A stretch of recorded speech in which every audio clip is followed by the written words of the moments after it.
Assalamualaikum warahmatullahi wabarakatuh. Perkenalkan, kami dari kelompok 4 akan menjelaskan tentang demand management. Demand management adalah metode penyimbangan antara keinginan konsumen dengan kemampuan supply chain. Demand management biasa juga disebut manajemen permintaan, meliputi perkiraan produksi, pengadaan, dan distribusi barang atau jasa. Proses operasional demand management. A. Pengumpulan info data. Ketika pada pengumpulan informasi di level strategis, masukan utama diperoleh dari hubungan konsumen dengan tim manajemen. Sedangkan untuk level operasional, masukan utama bersumber dari masukan manajemen customer service yang menyediakan informasi paling relevan dalam permintaan tidak terantisipasi. B. Sinkronisasi. Dalam proses sinkronisasi, tim merubah perkiraan menjadi rencana eksekusi permintaan. Pertimbangan lainnya adalah kapasitas dari rantai pasokan dan limitasi keuangan. Informasi yang didapatkan terkadang berguna untuk mengatasi kendala saat sinkronisasi. Kendala dapat diatasi dengan mengalokasikan sumber daya yang tersedia dan memprioritaskan permintaan. C. Perencanaan. Setelah memperoleh informasi, tim memulai menyusun perkiraan di mana tim akan melacak dan menganalisis kesalahan perkiraan dan menggabungkan umpan balik permintaan dan rantai pasok. D. Mengurangi variabilitas dan meningkatkan fleksibilitas. Terdapat dua hal yang dapat dilakukan untuk meminimalkan dampak negatif dari variabilitas. Salah satunya adalah dengan mengurangi variabilitas itu sendiri, dan yang lainnya adalah meningkatkan fleksibilitas. Sebuah kunci komponen demand management adalah upaya berkelanjutan yang bertujuan untuk melakukan kedua hal tersebut. Lanjut. Selanjutnya, proses strategis manajemen permintaan. Proses ini bertujuan untuk merancang sistem operasional yang efisien untuk mencocokkan pasokan dengan permintaan. Salah satu yang dapat digunakan adalah penggunaan teknologi.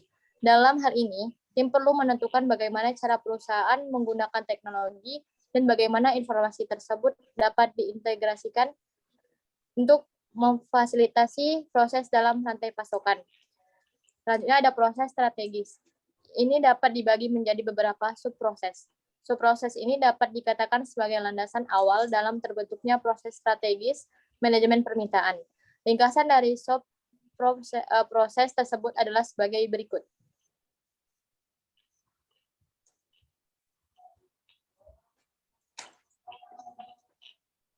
Yang pertama, menentukan tujuan dan strategis. Dalam hal ini, tim perlu memiliki pemahaman yang luas tentang strategis perusahaan, konsumen, kebutuhan manufaktur, dan jaringan antar pasok. Dengan pemahaman yang tinggi, maka tim dapat berdiskusi menentukan tujuan dan strategis yang bisa digunakan. Yang kedua, menentukan prosedur perkiraan. Prosedur perkiraan menjadi poin penting tergantung dengan pendekatan apa yang akan digunakan. Prosedur ini meliputi penentuan level, perkiraan yang dibutuhkan perusahaan, identifikasi sumber, dan penentuan prosedur perkiraan.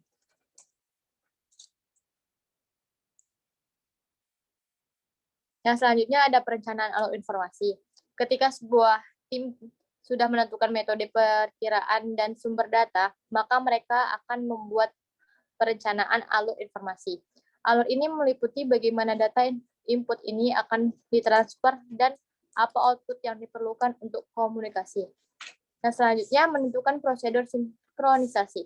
Selanjutnya, tim akan menentukan prosedur sinkronisasi yang dibutuhkan untuk mencocokkan antara perkiraan permintaan dengan manufaktur, persediaan, dan logistik dari rantai pasokan. Hal ini membutuhkan koordinasi antara bagian pemasaran, manufaktur, sumber daya, dan logistik.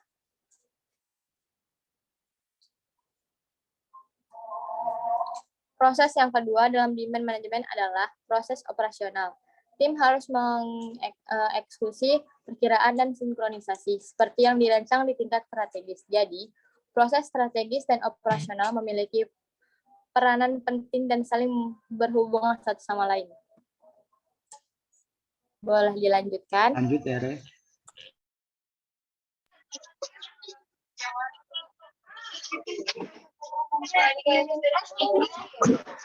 Selanjutnya ada pengumpulan data atau informasi. Ketika ada pengumpulan informasi di level strategi, pertama dengan konsumen dan muncul manajemen. Perangkat informasi operasional, pertama bersumber dari masyarakat manajemen investasi yang menyediakan informasi. Selanjutnya dari sinkronisasi dalam proses sinkronisasi. Misalnya perkiraan selama memperoleh informasi akan memulai menyusun perkiraan.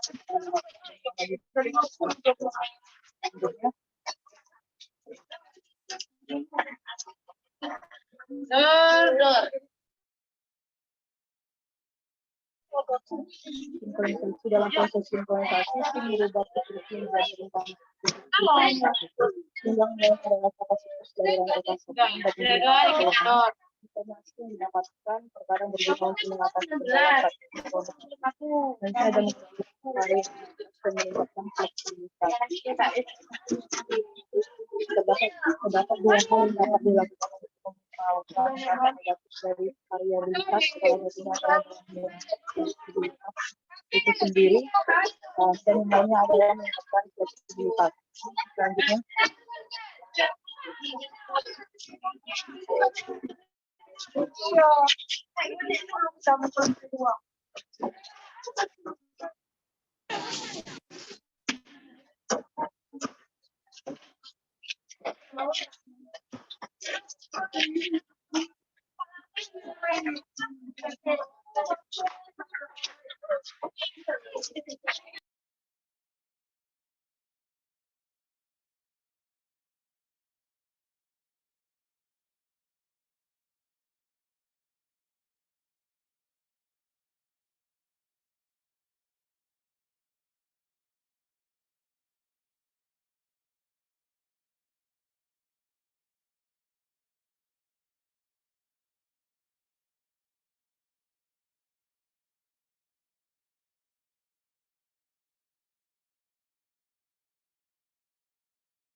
Fungsi dan manfaat demand management. Fungsi demand management adalah memahami, mengantisipasi permintaan pelanggan supaya bisa memenuhi kapasitas permintaan produksi. Manfaatnya dalam industri adalah sebagai berikut. Yang pertama, meningkatkan permintaan produk perusahaan. Yang kedua, mengoptimalkan produktivitas pekerja. Yang ketiga, mengefisiensikan biaya produksi. Dan yang keempat, mengelola permintaan atau orderan pelanggan yang dengan tepat.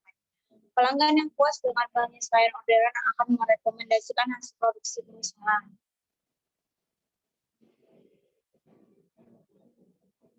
Lanjut. Demand forecasting model. 3 tipe dasar model peramalan adalah 1 penilaian, 2 kederet, 3 waktu dan sebab dan akibat yang sempurna. Peramalan yang menghakimi melibatkan penggunaan, penilaian dan atau institusi dalam lebih yang disukai dalam situasi di mana ada data historis yang terbatas seperti dengan pengenalan produk baru, perkiraan dan peramalan supaya digunakan untuk mempelajari preferensi dan metodologi pengambilan sampel populasi diperlukan dalam survei. Diterjemahkan ke dalam perilaku yang melibatkan penentuan analog atau item serupa. Dengan item yang diramalkan dengan kemudian menggunakan permintaan analog sebagai dasar untuk ramalan yang relevan. Tantangan utama adalah pemilihan analog yang tepat untuk digunakan.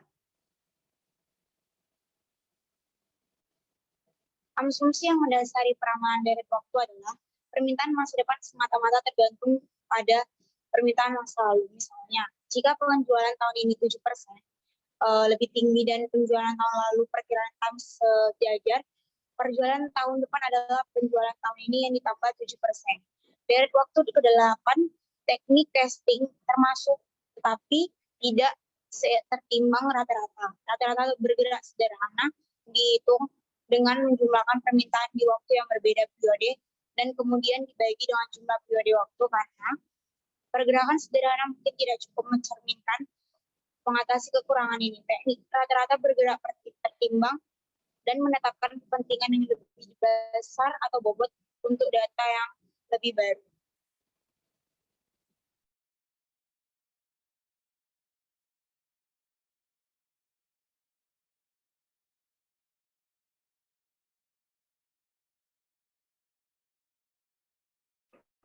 Peramalan sebab akibat atau juga disebut sebagai peramalan asosiatif.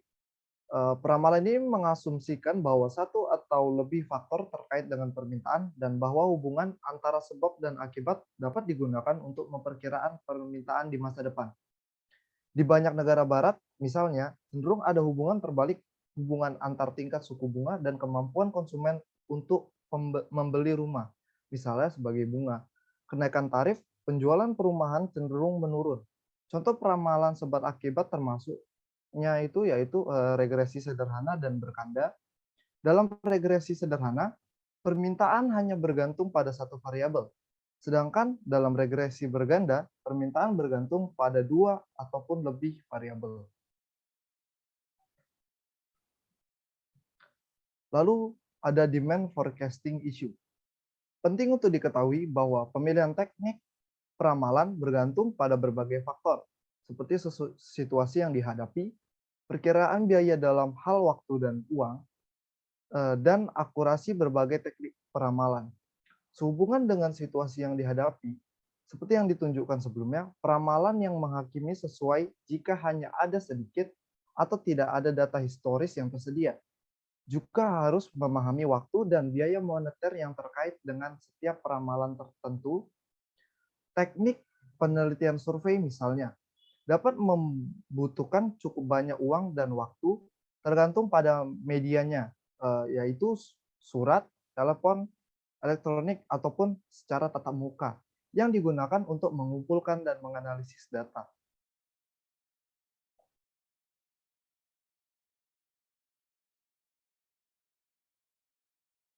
Lalu, misalnya, survei langsung dapat memakan waktu lama untuk diselesaikan dan bisa sangat mahal biaya kompensasi peneliti yang melakukan survei berlangsung.